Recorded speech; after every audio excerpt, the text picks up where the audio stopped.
दिवसात दुसऱ्यांदा इंधनाचे भाव वाढलेले आहेत, महागाईचा भडका उडालेला आहे आणि लोकांमध्येही संतप्त प्रतिक्रिया. जय श्रीराम. इतकंच बोलू शकतो मी. मोदींचा मंत्र आहे. नरेंद्र मोदी हिंदुस्थानचे पंतप्रधान सध्या परदेश दौऱ्यावर आहे आणि खरं म्हणजे हे प्रश्न तुम्ही भारतीय जनता पक्षाच्या नेत्यांना विचारायला पाहिजे. विरोधी पक्षाला विचारून तुम्ही काय करणार? आम्ही वारंवार सांगतोय की पश्चिम बंगाल आणि आसाम केरळच्या निवडणुकांनंतर नरेंद्र मोदी भारतीय जनतेवर आर्थिक बोजा टाकून परदेशात जातील आणि ते खरं ठरलं. आणि मोदीने सांगितलेलं आहे तुम्हाला गरीब व्हावं लागेल. आता मी श्रीमंत आहे. अडाणीचे खटले काढून घेतले अमेरिकेतून. अडाणीवर जे खटले सुरू होते अमेरिकेत ते मोदींनी काढून घेतले. त्यासाठी काय तडजोडी झाल्या हे त्यांना माहिती, देशाला माहीत नाही. पण या देशामध्ये अजूनही असंख्य निरपराध लोक खोट्या खटल्याखाली तुरुंगात आहेत. पण गौतम अडाणीवरचा खटला मात्र मोदींनी काढून घेतला. पण महाराष्ट्रात देशामध्ये असंख्य लोक खोट्या गुन्ह्याखाली ज्यांना पकडलेलं आहे, मग ईडी असेल, सीबीआय असेल, ते तुरुंगात आहेत. त्यांचा न्याय कोणी करायचा? अडाणीचा न्याय होतो जागतिक पातळीवर, पण आम्हाला न्याय मिळत नाही. शिवसेनेला सुप्रीम कोर्टात महागाई वाढलेली आहे, महागाई वाढणार आहे. आणि महागाईमुळे या देशामध्ये, देशाच्या मध्यमवर्गीयांमध्ये एक भीतीचं वातावरण आहे.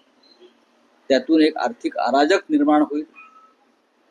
आणि भारतीय जनता पक्ष म्हणेल हे मुस्लिमांमुळे होत आहे, हे पाकिस्तानमुळे होत आहे. आणि आमचे लोक मग कपाळाला टिळे लावून या महागाईचं स्वागत करतील आणि परत भाजपलाच मतदान करतील. लोक त्यांच्या कर्माची फळं भोगत आहेत. जोपर्यंत लोक, एक काळ असा होता आम्ही पाहिलाय, महिला महागाई विरुद्ध लाटणं मोर्चा काढायच्या, विद्यार्थी रस्त्यावर यायचे, महागाई विरोधात रस्ता रोको व्हायचा, आंदोलनं व्हायची. आज अशा प्रकारची आंदोलनं करणं लोकांनी आपल्या प्रश्नांसाठी, हा मोदींच्या राजवटीमध्ये देशद्रोहाचा गुन्हा ठरतो. देशद्रोहाचा. त्यांच्यावरती खोटी कलमं टाकून त्यांना अटक केली जाते देशद्रोहाची. काय करणार तुम्ही? एक तर उपासमारीने मेलं पाहिजे शेतकऱ्यांप्रमाणे, महागाई होरपळी, नाहीतर मग काय जय श्रीराम म्हणत गप्पा बसायचं. रावसाहेब, आता आपण मोदींच्या परदेश दौऱ्याबाबत उल्लेख केला. भाजपकडून एक मोठा दावा केला जातोय. ते म्हणतात की मोदी समुद्राखालून पाईपलाईन त्यांचा प्रयत्न आहे आणि इंधन आणण्याचा त्यांचा प्रयत्न आहे. भारतीय जनता पक्ष हा जमिनीवरचा पक्ष नाही. भारतीय जनता पक्षाची सरकार ही गैरमार्गाने आलेली सरकार आहे. भारतीय जनता पक्ष ज्या क्षणी फेअर निवडणुका घेईल त्या क्षणी त्यांना त्यांचं काय भूमिका किंवा लोक कोणावर उभे आहेत ते कळेल. पश्चिम बंगालमध्ये, आसाममध्ये निवडणुकीत घोटाळे करून ते सत्तेवरती आलेले आहेत. केरळच्या जनतेनं त्यांना ते करू दिलं नाही. तामिळनाडूच्या स्वाभिमानी जनतेनं त्यांना ते करू दिलं नाही. पश्चिम बंगालमधल्या प्रत्येक विधानसभा मतदारसंघानुसार माझ्याकडे माहिती जी आली आहे त्यानुसार कशी यंत्रणा वापरली, गैरवापर झाला, कशा प्रकारे धमक्या, दहशत निर्माण केली, कशा प्रकारे लोकांना सांगितलं की जर तुम्ही मतदान केलं नाही किंवा मतदानाला गेला तर तुमचे रेशन कार्ड रद्द केली जाते, तुमचं आधार कार्ड रद्द केलं जाईल, तुम्हाला बेकायदेशीर नागरिक ठरवलं जाईल. अशा वेळी लाखो लोकांनी मतदानापासून ते वंचित राहिले, घाबरून गेले नाही. ही परिस्थिती देशामध्ये आहे. त्याच्यामुळे जोपर्यंत जनता निर्भय होत नाही, जोपर्यंत जनता स्वातंत्र्य लढ्यात ज्याप्रमाणे तरुणांनी एक योगदान दिलं देश वाचवण्यासाठी, त्याप्रमाणे देशाची जनता निर्भयपणे आपला आवाज उठवत नाही, तोपर्यंत जनतेला हा मार सहन करावा लागेल. इंधन येणार आहे समुद्राखालून. आता मला असं वाटतं मोदी परदेशात गेले आहेत त्यांचा हिंदुस्थानात येण्याचा प्रवास समुद्राखालला असेल, पाईपलाईन कुठनं टाकायचे ते बघण्यासाठी. ते त्यांना पाहावं लागेल ना त्यांना. ते स्वतःच बहुतेक उडी मारतील आणि ते पाईपलाईनचा मार्ग शोधत जातील. पाईपलाईन हा काय 2 दिवसाचा विषय आहे का? अनेक वर्ष लागतात त्यासाठी, अशा गोष्टी करण्यासाठी. परत तुम्ही इराण बरोबरचे संबंध बिघडवलेले आहात. इतर कोणताही देश तुमचा मित्र नाही. चीन बरोबर तुमचे संबंध नाही. नेपाळ तुम्हाला किंमत देत नाही. तुम्ही कोणाच्या समुद्र मार्गातून ही पाईपलाईन टाकणार आहात हे आम्हाला सांगावं लागेल. नाही, पण राऊसाहेब, सर्वसामान्य जनतेचा आवाज हा विरोधी पक्ष मानला जातो. आम्ही आहोत ना. मग तर मग विरोधी पक्ष आम्ही आहोत. महागाई विरोधात आम्हीच आहोत. विरोधी पक्षच आहे. उद्धव ठाकरे यांच्या नेतृत्वाखालची शिवसेनाच आहे. काल किती मोठं आंदोलन झालं आपण पाहिलं असेल समृद्धी महामार्गावर. अंबादास दानवे त्याच्यामध्ये सहभागी होते. ठिकठिकाणी जिल्ह्यात आंदोलनं सुरू आहेत. मीडियाने दाखवायला पाहिजे. आम्हीच आवाज आहोत. आता भारतीय जनता पक्षाला जे मतदान करतायत किंवा ज्यांचे कार्यकर्ते आहेत त्यांना कोणत्या मार्गानं इंधन मिळते मला माहीत नाही. फक्त भाजपचं कार्ड दाखवा आणि इंधन मिळवा असं असेल तर ते गप्प बसतील. पण हजारो लाखो जनता जी आहे ती त्रस्त आहे. शेतकरी त्रस्त आहे. कामगार वर्ग, मध्यमवर्गीय त्रस्त आहे. काल विमानतळावरती एक आंदोलन झालं. कोणी केलं? आणि दिवसभर मुंबईचं विमानतळ हे बेशिस्त आणि बंद अवस्थेत होतं. अनेक विमानं रद्द झाली. लोकांचे हाल झाले. विमानतळावर झालंय का? कोणी केलं हे? भारतीय जनता पक्षाने काल विमानतळावर संप घडवला. का घडवला? विमानतळावर शिवसेनेच्या संघटना आहेत. कधीही प्रवाशांना त्रास होईल अशा प्रकारचं आंदोलन शिवसेनेने केलं नाही. पण विमानतळावरती अडाणीची मालकी झाल्यानंतर तिथे भारतीय जनता पक्षाचे रवींद्र चव्हाण जे अध्यक्ष आहे स्वतः जातात, कामगारांना धमक्या देतात, कामगारांकडून जबरदस्तीने फॉर्म भरून घेतात युनियनचे, त्यांच्या पोलिसांना फोन करतात एअरपोर्टच्या आणि इतर युनियनच्या लोकांना तुरुंगात टाका सांगतात. हे रवींद्र चव्हाण करतात. त्यांना वाटते कणकवली कुडाळ काय,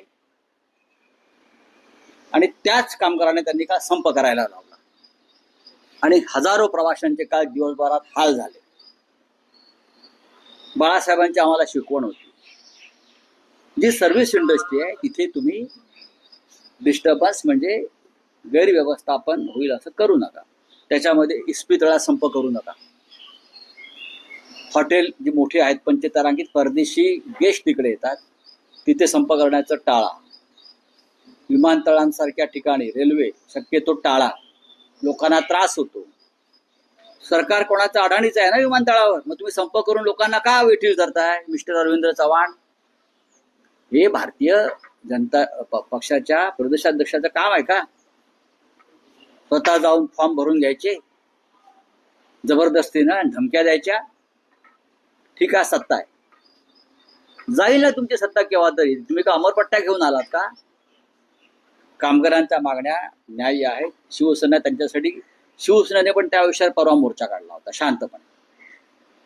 तुम्ही विमानतळावरती गोंधळ घालताय, लोकांना त्रास देत आहे का? कुठला प्रकार आहे? देवेंद्र फडणवीसांना माझं आव्हान आहे, हा तुम्ही जनतेचे नेते आहात ना, हा त्रास जो तुमचे लोक देत आहेत रवींद्र चव्हाण सारखे, हा तुम्हाला मान्य आहे का?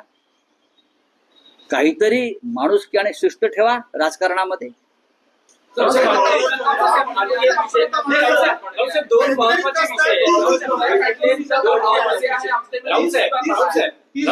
मराठीतले महत्वाचे विषय आहेत. हिंदुत्व पक्षाचे 2 खासदार, एक नागेश अष्टीकर पाटील काल उपमुख्यमंत्र्यांना भेटले, निधी आणि मतदारसंघातली कामं, आणि काल राजाभाऊ वाजे हे नाशिक मध्ये शिवसेना शिंदे गटाच्या कार्यक्रमात सहभागी आहेत. एकीकडे ऑपरेशन टायगरची चर्चा सुरू असताना असे खासदार शिवसेना शिंदे गटाच्या काय असतं ऑपरेशन टायगर वगैरे? कोण टायगर आहे? नाही, तुम्ही टायगर कोणाला म्हणताय? आता ऑपरेशन टायगर वगैरे नावं आहेत ना, ही ऑपरेशन ही मिलिटरीचे ऑपरेशन्स असतात. ती लफंगगिरीचे ऑपरेशन नसतात. चोऱ्या माऱ्या, तोडफोड, हा नागेश अष्टीकरांचा विषय हा त्यांच्या मतदारसंघातला निधीचा 100% आहे. वारंवार ते आमच्याशी चर्चा करतायत. ते हतबल आहे. अनेक खासदार मग काँग्रेसचे असतील, राष्ट्रवादी काँग्रेसचे असतील, शिवसेनेचे म्हणजे आमच्या शिवसेनेचे, ओरिजिनल शिवसेनेचे मतदारसंघातली कामं जी लोकांनी निवडून दिलेले आमचे आमदार खासदार आहेत करायचीच नाहीत. ही कोणती लोकशाही? हे कोणते संविधान? नरेंद्र मोदी, तुम्ही देशाचे प्रधानमंत्री आहात. सर्व खासदार तुमचे आहेत. देवेंद्र फडणवीस, तुम्ही या राज्याचे मुख्यमंत्री आहात महाराष्ट्राचे. लक्षात घ्या. फक्त भाजपच्या 10-20 खासदारांपुरते तुम्ही नाही आहात. तुम्ही या राज्याचं नेतृत्व करताय. या राज्याचा विकास व्हायला पाहिजे.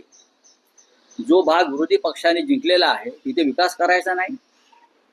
ते कोणतं धोरण आहे तुमचं? हे माझं देवेंद्र फडणवीस यांना माझं सरळ आव्हान आहे की तुम्हाला हे मनाला पटतंय का? बसा आणि चर्चा करा विरोधी पक्षाशी या विषयावर. काय चाललंय महाराष्ट्रात? तुमच्याच राज्यामध्ये नीटचं काय झालंय? नीट मारली ना युवकांची. भाजपनेच. हे सगळे लोक भाजपचे आहेत.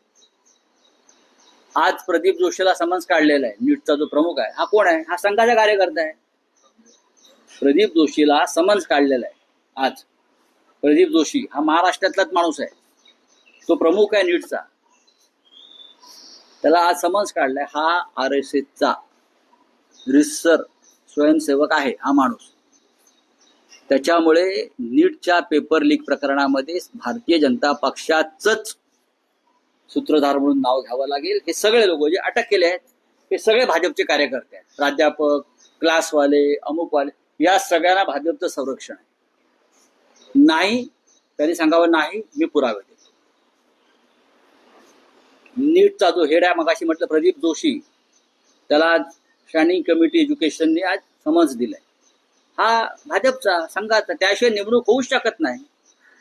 विद्यापीठाचे कुलगुरू, नीट, UPSC, इतर सगळ्या शैक्षणिक संस्था, लोकसेवा आयोग, सर्वत्र संघाची आणि भाजपचे लोक बसवून आपापल्या लोकांना पेपर फुटीच्या माध्यमातून चांगले गुण देण्याचा आणि वर नेण्याचा हा जो प्रकार आहे हा भारताचं शैक्षणिक धोरण आणि गुणवत्ता उद्ध्वस्त करण्याचं हे कारस्थान आहे.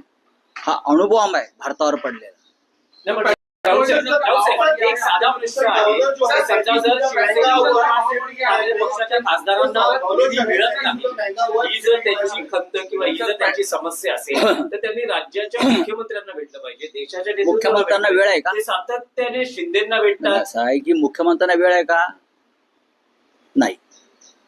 मुख्यमंत्र्यांना वेळ नाही, देशाच्या प्रधानमंत्र्यांना वेळ नाही, देशाच्या गृहमंत्र्यांना अशा प्रकारच्या जनतेच्या समस्या ऐकायला आणि सोडवायला वेळ नाही. एक काळ होता आमदार, खासदार आणि नगरसेवक यांना कोणत्याही पक्षाचा तो असला तरी मुख्यमंत्री त्यांना सन्मानानं त्यांच्याशी चर्चा करत होते. आता पक्ष बदलून अपॉइंटमेंट मिळते, पक्ष पाहून अपॉइंटमेंट. या पक्षाचा आहे त्याला भेटायचं नाही, त्या पक्षाचा आहे त्याला भेटायचं नाही. हे या राज्याची संस्कृती आणि परंपरा कधीच नव्हती देवेंद्रजी. काही मंत्री खाजगीत बोलतात आमच्याशी, पण घाबरून बोलतात.